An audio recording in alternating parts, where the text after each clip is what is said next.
effectivement à vous permettre peut-être d'identifier, de repartir avec quelques clés. Voilà, Aurène. Merci. Alors bonjour à tous.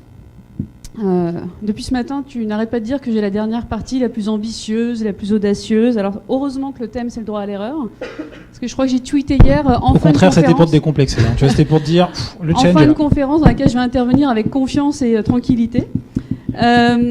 Alors je vais juste partager un petit peu de mon histoire avant ça, parce que j'entendais ce matin Olivier de Marignan parler de son éducation, et ça faisait résonance avec la mienne. Je suis un tout petit peu plus jeune quand même, je crois, mais pour autant, j'ai grandi dans une famille dans laquelle on m'avait dit construis ta vie professionnelle, personnelle, fais carrière, voilà. Et puis surtout, ne jamais sortir des rails, même si on n'a pas d'historique avec la SNCF. Voilà, reste dans les clous. Et puis, à 33 ans, j'ai décidé de monter ma boîte. Sur un coup de folie, une crise existentielle, la crise des 30 ans. Donc, je vais en avoir 40 bientôt. Donc, je me dis que j'ai tout fait à 30. Donc, a priori, à 40, ça devrait passer. Et j'ai mis quelques mois, à admettre à mes parents que j'avais quitté mon entreprise, mon job stable et bien payé, pour monter une société. En ne sachant pas trop ce que j'allais faire, mais je savais avec qui. Et donc du coup, j'ai pris conscience à ce moment-là que je me lançais dans un grand bain, dans l'aventure dans laquelle les erreurs, voire l'échec étaient possibles, et j'avais vraiment pas été préparée à ça. Je remercie vraiment mes associés qui, eux, étaient un peu plus audacieux que moi sur ce point de vue-là, certainement de par leur culture familiale. Et on s'est vraiment lancé en se disant, de toute façon, au pire, ça marche. C'est un adage que je tiens d'un autre organisme, et vraiment, c'est ce qui nous anime tous les jours. Et de se dire qu'en tant qu'entrepreneur, si on ne se plante pas, si on ne fait pas des erreurs, voire même si parfois ce n'est pas l'échec, eh ben on n'avance pas dans la vie. Et donc ça, c'est quelque chose qui nous anime. Donc au pire, ça marche. Pour revenir à ce que j'ai entendu ce matin, l'histoire du cadre m'a beaucoup plu. Alors parce que j'aime cette notion de cadre rigide et vide. Et pour autant, moi, je suis une fervente défenseuse de la liberté dans un cadre. On entend beaucoup parler, Sébastien va le dire, l'entreprise libérée, c'est super. Je prône l'entreprise libérée. Mon livre de chevet, c'était Isaac Getz et Freedom Inc., donc il y a 10 ans. Donc clairement, oui, je dis oui à la liberté dans un cadre, mais voilà, à la liberté dans un cadre. Sans cadre, c'est l'anarchie. En revanche, le cadre que je prône pour cette liberté, pour que ces erreurs soient possibles, pour que ces échecs soient possibles aussi, c'est un cadre large et souple finalement. Parce que sinon, les erreurs, n'importe qui peut se les approprier et ça peut devenir le prétexte à tout et n'importe quoi, idem pour l'échec. Donc pour moi, je pense qu'il faut qu'on parle aussi de responsabilisation et d'engagement des collaborateurs. Et je parle vraiment côté collaborateur, je ne suis pas une experte de la relation client. Donc cette liberté dans un cadre, pour moi, le cadre est le cadre qu'on aide à poser dans les organisations pour qu'il y ait un maximum d'autonomie, de responsabilisation, de liberté et donc d'erreurs possibles et d'erreurs apprenantes. Le premier élément qu'on met dans ce cadre-là, c'est au moins une vision ou une ambition, une mission. Quelque chose qui fait que le collaborateur qui se lève tous les matins donne du sens à son travail. Et donc quelque part, les responsabilités qu'il va prendre, les risques qu'il va prendre au service de son métier, au service de son client, au service de son entreprise, ce sont des risques qui servent à quelque chose. Parce que là aussi, pour moi, c'est essentiel. Être dans des organisations qui se gèrent par le sens et non plus par le résultat, c'est une grande différence. Et donc, être guidé par une vision et une ambition, c'est ce qui fait, pour moi, le premier élément du cadre. Après, quand on a une vision, c'est super, mais il faut un peu réduire l'écart entre la vision et le quotidien et avoir des objectifs atteignables, excitants pour les collaborateurs. C'est évidemment nécessaire qu'ils puissent se dire aussi dans quoi ça s'inscrit tout ça. Donc une vision et des objectifs, ça fait partie des éléments du cadre. Jusqu'ici, rien de très limitant, j'ai envie de dire, comme élément de cadre. J'ajoute à ça, dans les éléments du cadre, des valeurs. Et c'est souvent pour ça qu'on voit des entreprises qui clament haut et fort dans leurs valeurs. Je crois qu'il y en a qui ont l'audace comme valeur. C'est génial. Mais alors ils interdisent le droit à l'erreur. Je trouve ça complètement paradoxal. Ça sert à quoi de dire on va être audacieux, de le mettre dans un guide en disant on a des super valeurs, mais elles ne sont pas incarnées dans des comportements. Et donc les valeurs incarnées par des comportements, à commencer par des comportements managériaux, et Olivier de Marignan l'a très bien incarné ce matin, et vous trois, vous l'avez très bien incarné aussi dans votre discours, c'est ça avant tout, c'est-à-dire que les valeurs doivent se traduire dans l'action de chacun, dans des comportements de chacun, à commencer par les managers. Quand on parle de droit à l'erreur, d'ailleurs, en termes de comportement, on a été finalement assez tête ce matin dans notre façon de présenter les choses. Je le suis là aussi, je suis assez tête. Mais il y a quelque chose autour de l'erreur qui est purement intuitif, qui n'est pas rationnel, y compris dans les prises de décision. On n'est pas toujours dans les prises de décision rationnelles. Et laisser la place à l'intuition. Une intuition, c'est le début d'une conviction, c'est le début d'une bonne idée. Et ça, si on interdit l'erreur, si on interdit l'échec, on rate énormément de choses. Et Sébastien et Charles l'ont dit, c'est comme ça qu'on innove. Mais ça ne se passe pas là, quoi. Ça se passe là. Et donc il y a quelque chose à un moment qui joue sur l'erreur, qui est je ne sais pas si je fais juste, je ne sais pas si je fais bien, mais je sais pourquoi je le fais. Voilà. Je le fais parce que je crois en mon métier, je crois en mon entreprise, je crois en ma mission et je sers à quelque chose. Le dernier point que je voulais partager dans les éléments du cadre, c'est des éléments de reconnaissance. Là aussi, on a entendu parler. Alors, on a entendu parler de sanctions avec le général. J'ai un peu frémi. Mais surtout parler de reconnaissance. Si la sanction est positive, ça peut être ça aussi. C'est de se dire, finalement, la reconnaissance matérielle et immatérielle du collaborateur.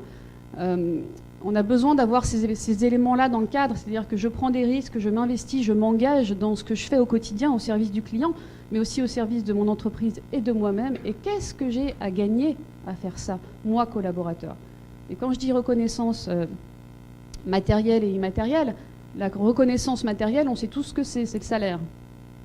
Et ça, on en a tous besoin. C'est le premier niveau de motivation. C'est-à-dire qu'on va au travail pour gagner de l'argent, pour pouvoir le dépenser dans les entreprises dans lesquelles on travaille.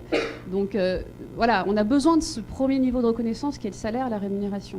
Mais il y a de la reconnaissance immatérielle également. C'est justement le sentiment d'appartenance, c'est justement le sens qu'on donne à une mission, c'est justement la possibilité de progresser dans une organisation, c'est la formation qu'on peut recevoir. Charles en a parlé. Et il faut valoriser pour moi les erreurs et non pas les sanctionner. Sauf à l'armée, ça fait partie du concept visiblement à l'armée. Mais les valoriser plus que de les sanctionner me paraît essentiel. Moi je dis souvent que l'expérience prime sur la perfection.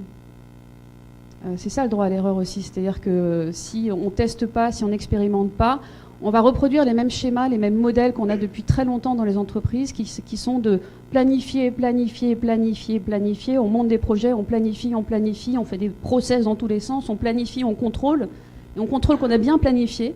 Et au moment où il faut passer à l'action, ça ne marche pas. On se plante. Et on a perdu combien de mois ou d'années à planifier, planifier, planifier, jusqu'à ce qu'on se plante.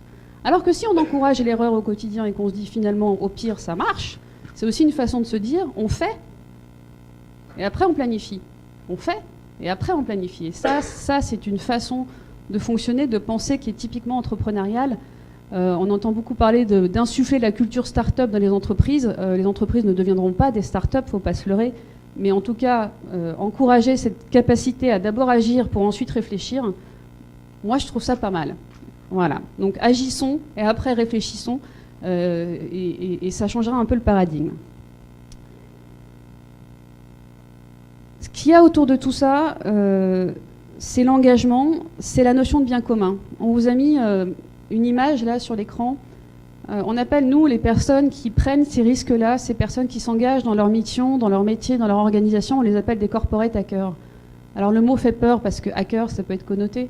Mais un hacker, c'est surtout quelqu'un qui essaie de trouver des solutions à des problèmes et qui met les solutions à ces problèmes-là en open source, en libre accès à tous les autres pour qu'ils puissent profiter de ces progrès et de ces solutions. Le corporate hacker, c'est ça, c'est quelqu'un qui est insatisfait de ce qui est en train de se passer dans son organisation, quel que soit son métier, qu'il soit dans la relation client ou ailleurs, et qui se dit qu'est-ce que moi je vais faire pour contribuer à l'amélioration du bien commun qui est mon entreprise, quel risque je suis prêt à prendre.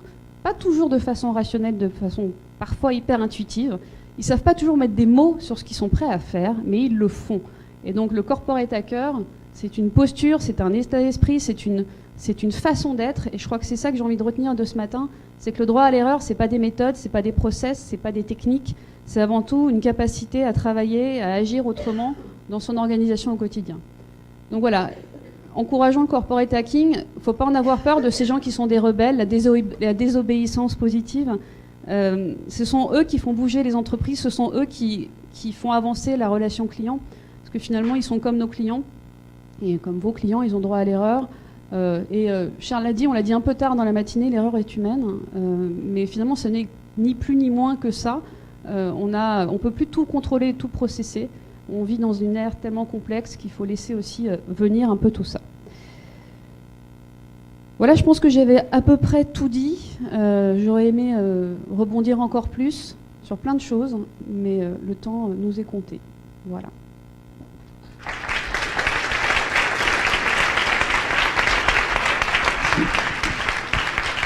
Le temps nous est compté, mais on a peut-être le temps de prendre la question de mon voisin, je crois. Et oui, toi aussi, tu vas avoir ta question. Tu parles de corporate hacker, du coup, dans nos grosses institutions, puisqu'on a parlé d'entreprises libérées, de start-up, effectivement. Nous, on n'est que 80 chez DTGV, donc on a encore un peu l'esprit, même si on est hyper processé aussi.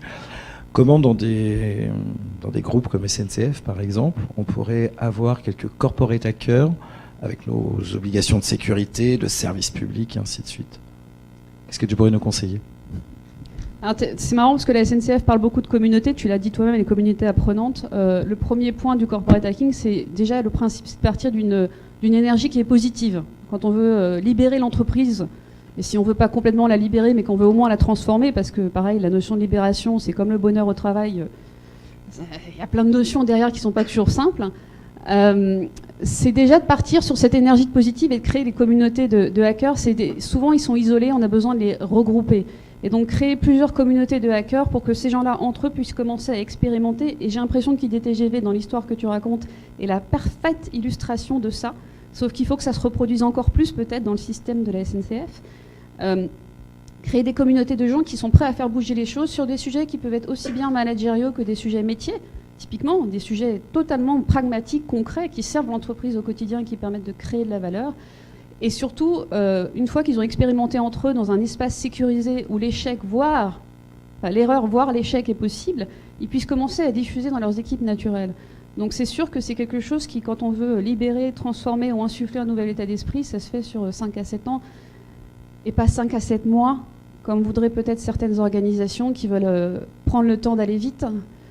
Qui était la signature de TGV à une époque, et c'est ma phrase préférée pour dire il faut jouer sur cette tension entre l'urgence de transformer et le temps qu'il faut prendre pour le faire bien.